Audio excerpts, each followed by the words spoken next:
ছাত্রদের প্রতিনিধি রয়েছে, ইমাম প্রতিনিধি রয়েছে,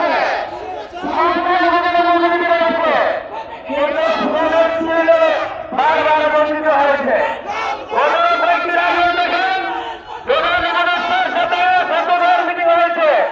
রাজনীতিবিদদের সাথে মিটিং হয়েছে, তারপরে ধর্মীয় প্রতিনিধির সাথে মিটিং হয়েছে, কিন্তু শ্রমিক শ্রেণীর সাথে কোন প্রতিনিধিরা মিটিং হয় নাই। বাংলাদেশের 16 কোটি জনসংখ্যা তাহলে 7 কোটি 24 লক্ষ শ্রমিক শ্রেণী 12 জন উপদেষ্টা হওয়ার কথা, একজন উপদেষ্টা হয় নাই।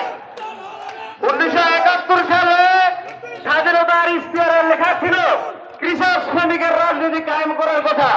আজকে 53 বছর কৃষক শ্রমিকের রাজনীতি কায়েম করা হয় নাই। 71 সালে যেভাবে বঞ্চিত হয়েছে, আজকে জুলাইয়ের বিপ্লব শ্রমিক শ্রেণী বঞ্চিত হয়েছে। বর্তমানে সবাই দেখবেন আন্দোলনে আমরা আছি, কিন্তু এই উপদেষ্টা থেকে শুরু করে যারা বিভিন্ন স্ট্যান্ডগুলি এই শোষণ বঞ্চনা বঞ্চিত করতেছে শ্রমিক শ্রেণীর, বিভিন্ন ট্রাক স্ট্যান্ড, বাস স্ট্যান্ড এখনো দখলবাজি করতেছে। আপনাদের সামনে গুরুত্বপূর্ণ বক্তব্য রাখবেন হাসানের মামুনের আগাম সুদর্শন সাগান।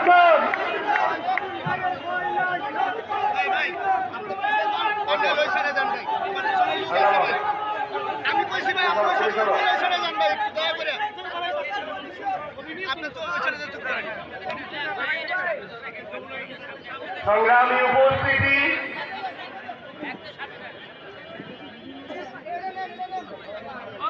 দীর্ঘ 17 বছরে এই স্বৈরাচার ফ্যাসিস্ট শাসন আমলের অবসান ঘটিয়ে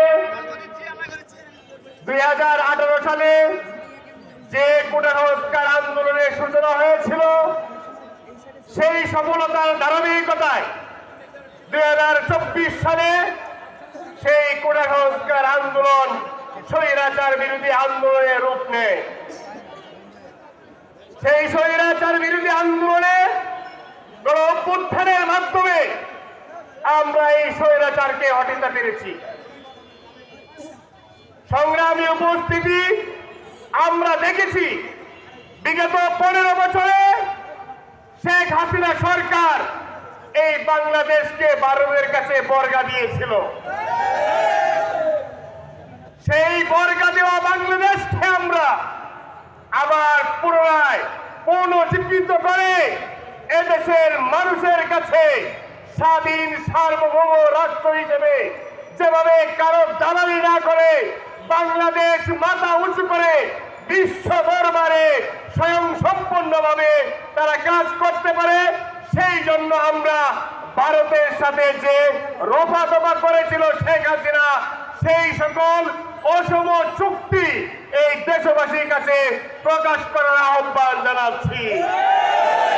ভারতের সাথে আমাদের ন্যায্যতার দাবিতে যে সকল চুক্তি হয়েছিল সেগুলো বলবৎ রেখে অন্যান্য যে সকল চুক্তি হয়েছিল সেইগুলো বাতিল করে এই ভারতের সাথে অসম যে প্রতিযোগিতা, অসম যে বাণিজ্য ছিল সেইগুলো বন্ধ করে বাংলাদেশকে আমরা আগামী দিনে একটি স্বয়ংসম্পন্ন রাষ্ট্র হিসেবে সারা বিশ্বে আমরা মাথা উঁচু করে দাঁড়ানোর যে ক্রিয়া, সেটি নিয়ে আমরা আগামী দিনে কাজ করে যেতে চাই।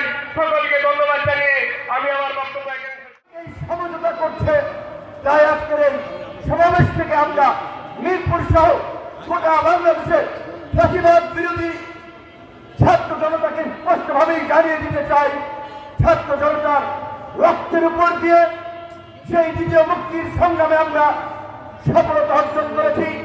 আমরা সেই নতুন বাংলাদেশ বিনির্মাণ করার জন্য স্বপ্ন দেখছি। সেই বাংলাদেশে যারা ফ্যাসিবাদের পুনর্বাসন না হয়, যারা 17 বছরে গুম খুন হত্যাযজ্ঞ চালিয়ে